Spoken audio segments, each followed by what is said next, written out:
Hey, there's a reason you carry things that aren't yours to carry, and I'm going to teach you the most loving boundary that you can do for yourself. And one of the greatest gifts that you can give yourself is permission. Permission to disappoint someone. Some of us are already going, ugh.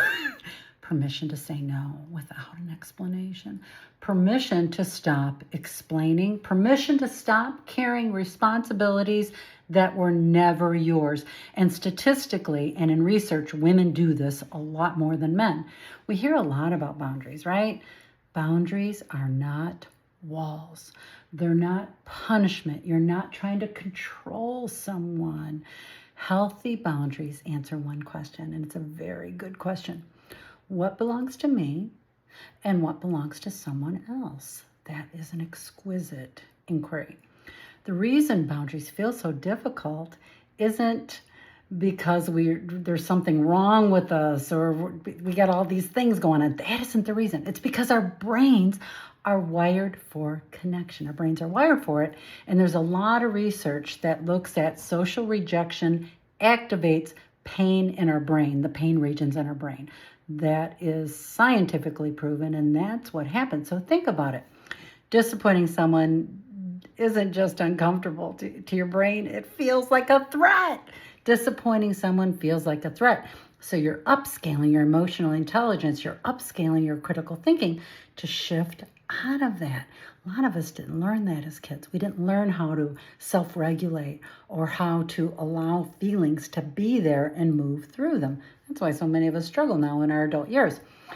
That's why some of us answer texts immediately, say yes before we've even thought about it. I do it. Explain ourselves when we say no. You don't need to explain.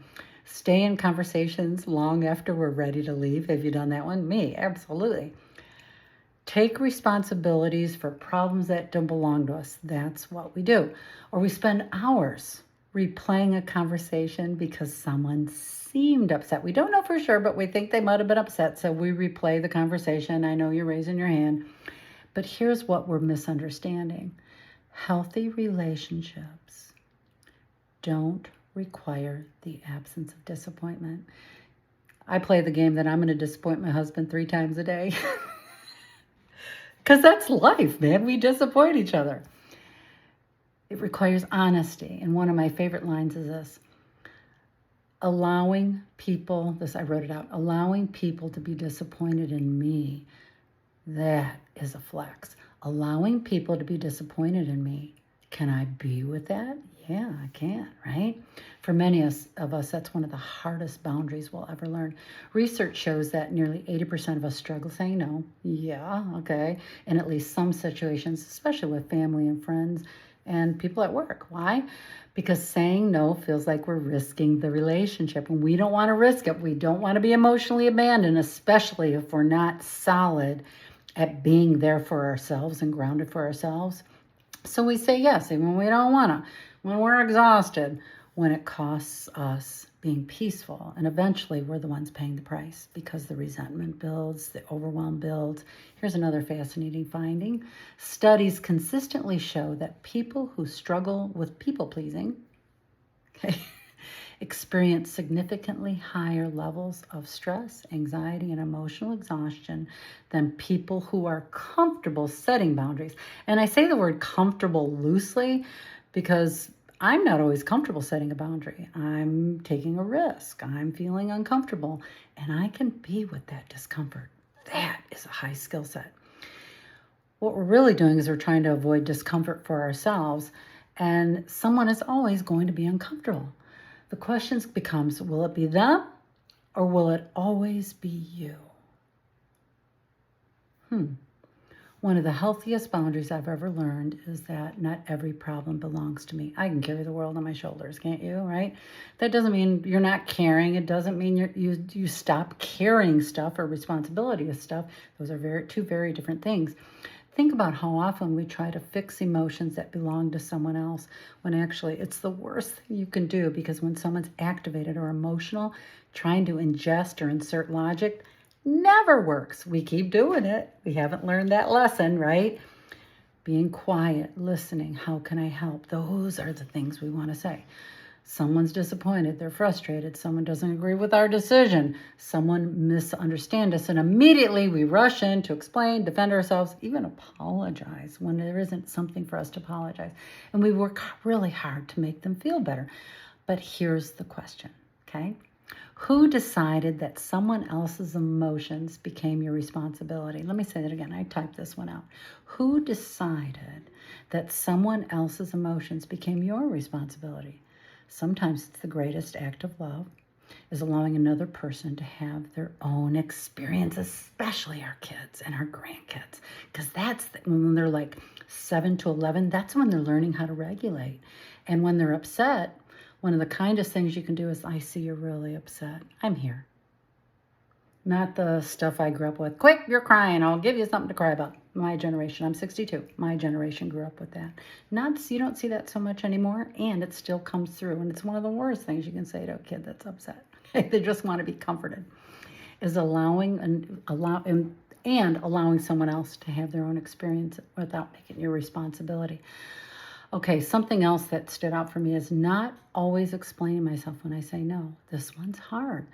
Explanations often become negotiations, right? So you're almost like opening the door to manipulation. The more we explain, the more someone believes they can change our minds. It's just basic brain science, okay? And sometimes no is a complete sentence. Kind, respectful, complete, and actually loving.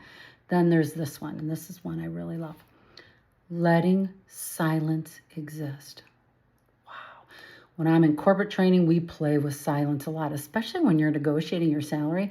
The one who can sit with the silence usually wins the negotiation. Sitting with silence is so difficult. We fill it with words. We fill it with advice. We apologize. We do stories, yet some of the most meaningful conversations happen after someone has had time to think without filling the space with stuff, right? Here's something hopeful. Research has also found that people with healthier personal boundaries, that's me now, experience lower stress, greater relationship satisfaction, and better well-being. Yay. I think that's quite interesting. The boundaries we feel will damage our relationship often become the very thing that strengthens them. That is a total frickin' reframe, right? That's a big reframe.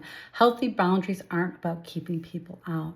They're about allowing the healthiest version of us to engage, to interact, to connect, and be brave and courageous, because it does take courage because of our brains. That's why it feels so courageous to set a boundary, right? Because our brains are wired for something else.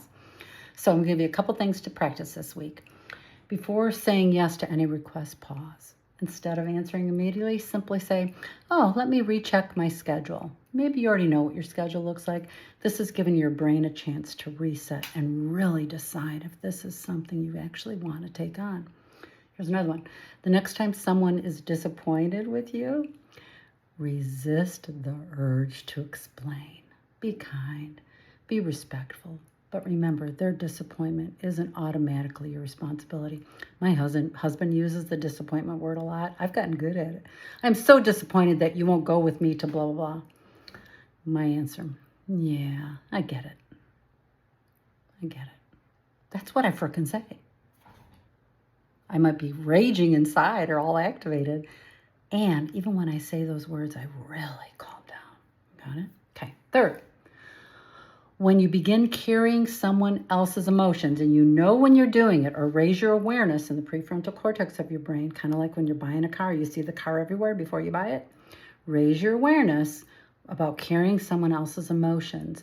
And a great question, this is a post-it note moment, okay? Is this mine to carry? That's a question. Is this mine to carry? Great question. If the answer is no, pause, take a breath, and remind yourself.